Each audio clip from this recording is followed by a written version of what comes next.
Welcome. This session is with Nick Murray from Wake. Wake is a vertically integrated medicinal mushroom company focused on fungus biosciences.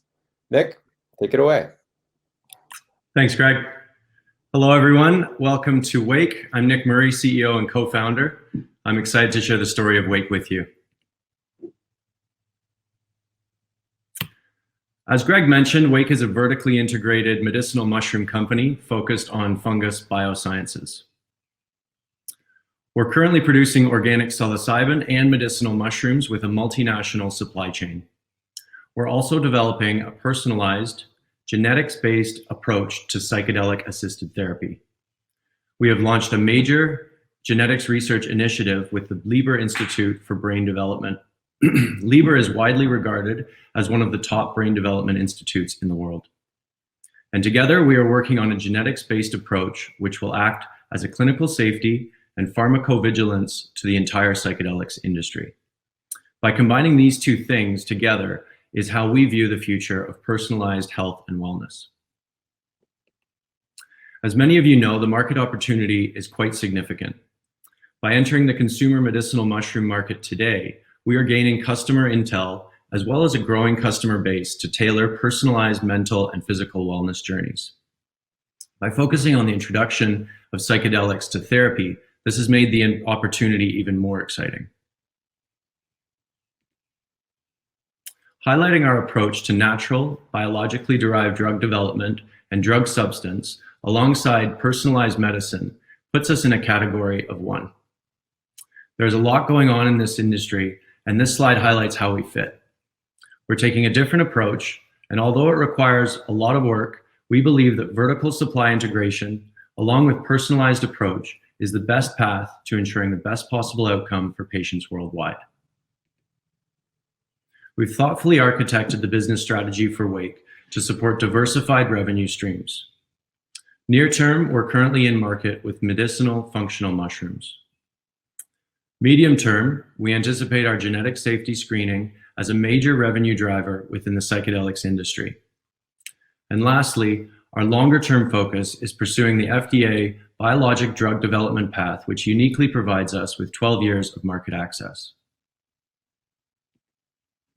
Our ethical production is made possible by our partner, Terry Smith, and her all-female mycology team, and a decentralized approach to cultivation. Jamaica is important as it provides a clean environment, a supportive government to large-scale psilocybin production, and efficient use of capital. We have 5 strains that we're growing and have been doing R&D on consistency, replicability in our controlled environments. All products are lab tested to clinical grade standards, both through our university and our industry lab partners, both on export as well as on import. Our psilocybin supply, as mentioned, is online in Jamaica, and this is our path to market in both Canada and the US. Sante, our clinical research partner, has successfully brought a biologic substance through clinical trials, and we're looking forward to announcing our research with them later this year. Our Canadian operations are built and currently going through Health Canada approval for psilocybin import and research and development production. Our microdosing study has received IRB approval for an imminent start, and our first clinical trial will be using fungi-based psilocybin and microdosing for anxiety and depression in collaboration with the University of West Indies in Jamaica. In addition, we're currently pursuing 2 phase 2AB trials that will be launching in 21 and 22 around post-traumatic stress injury as well as traumatic brain injury. All 3 studies are targeting indications with significant market opportunities. We've engaged one of the top FDA drug development councils in DC, and we'll be pursuing the FDA biologic drug development pathway with them, which uniquely gives us 12 years of market access. Our second area of focus is around genetic safety screening for psychedelic-assisted therapy. We think it is absolutely pivotal and unique. All psychedelics respond to everyone differently. This test will allow therapists to identify which psychedelics are best suited for a patient and what dosing looks like, helping to eliminate the guesswork. The uniqueness of this project is informed by a one-of-a-kind database at the Lieber Institute, which houses the largest database of genetically profiled brains in the world and is powered by an AI reference library. By partnering with Lieber Institute for Brain Development, we are launching this into a traumatic brain injury study that we are pursuing in conjunction with the University of West Indies, as well as Athletes for Care. We're continuing to build out our athletic council to inform the research and act as a recruitment arm. As I mentioned earlier in the revenue strategy for the company, we're currently in market with medicinal mushroom products, as well as innovating in the digital wellness space. We've architected a unique strategy that allows our physical products to be paired with digital integration, which lays the foundation for the future with psilocybin-assisted therapy.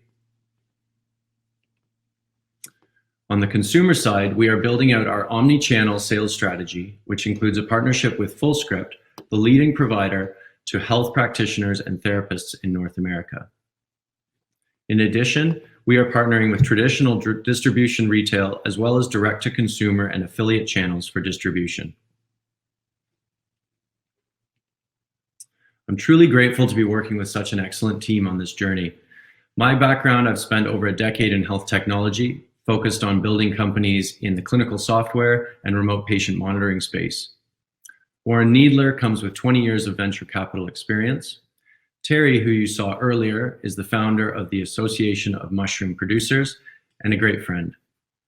Our Chief Scientific Officer, Olga Chernilotz, is both a leading neuroscientist and pharmacist and is also an associate professor at the University of Ottawa. Chris Murray, our Chief Strategy Officer, was the longest serving employee of Canopy Growth, responsible for all medical programs and international expansion. Thanks a lot for the time. I'll just leave you with a few testimonials from our patients in the past. To wrap up, the future is exciting for us and the entire psychedelic industry. We invite you to visit our website, wake.net, for more information. Thanks, Nick. Would love to start by asking a question about the regulatory landscape for psilocybin.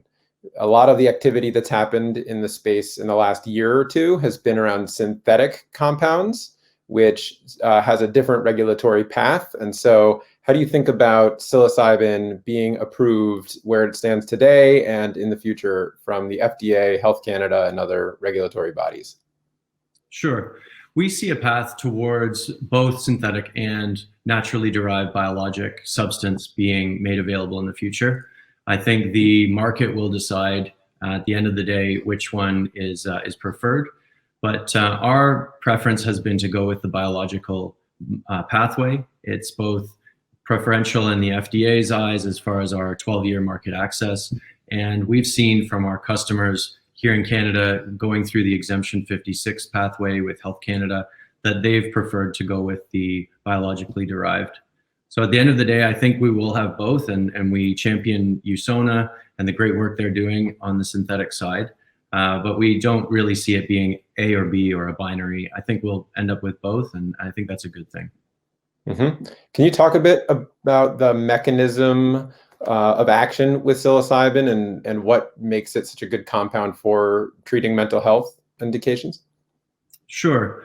Yeah, the best way to put it is, as Robin Carhart Harris has mentioned, is the effect that it has on the default mode network. When you look at depression and post-traumatic stress disorder, a lot of it is around the repeated thoughts and the repeated actions that really contribute to both of those indications. Psilocybin is able to shut down the default mode network, which allows for people to have a third-party view on their traumatic incidences or traumatic brain injuries, and really allow for the brain to connect different areas of the brain that wouldn't normally be talking to or don't talk to quite often. So on the one part, you have the default mode, which is the depressive thoughts being repressed. And then on the other side, you also have areas of the brain that are connecting that don't normally. So this allows for people to have a much better effect as far as going through therapy when it's psychedelic assisted, as well as during the days afterwards in the integration path. It actually gives them a clearer view on therapy. Nice. In terms of the products that you have in market right now, the medicinal mushrooms, do you foresee adding a microdose of psilocybin component to those products in the future, or where is there where does the psilocybin fit into that strategy? Absolutely. Yeah, we'll always have, excuse me, non-psychedelic and psychedelic products in the market, and we do see them playing together.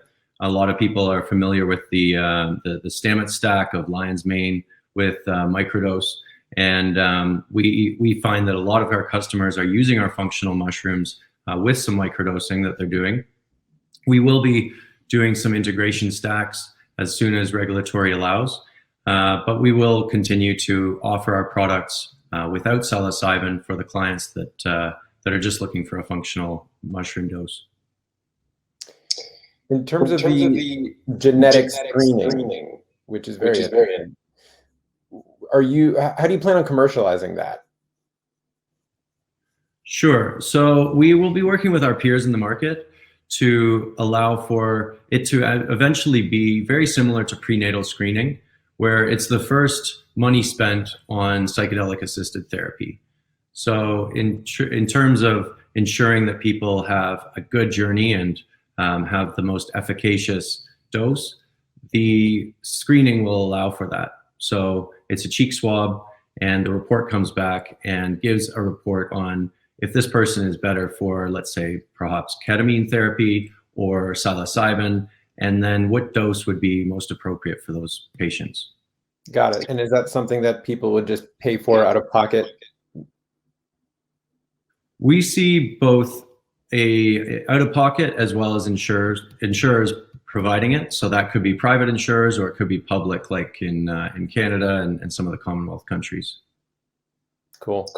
And in terms of the sort of athletic advisory board that you've assembled, would love if you could expand in terms of like how you're collaborating with them, the kind of value that they bring to the company, what you're learning from them, and whatever else comes to mind there. Yeah, absolutely. So we're really lucky to have a number of quite notable athletes on our athletic board. It really started with Riley Cote, who was in one of our initial clinical immersions and has expanded quite rapidly from there.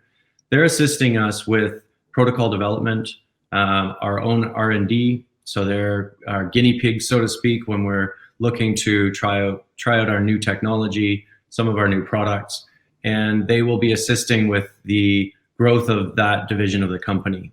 So we see quite a parallel between athletics and the vet community, as far as the people that have really had any traumatic injury, whether it's from combat or athletics. We do see a parallel there. And so working with both has been quite instrumental in our brain development study with Lieber, as well as really bringing this to the market so that we can have something that's personalized and focused directly for the traumatic brain injury community. And in terms of the capital requirements for the business, what do you need in the near term? What do you need in the long term to succeed?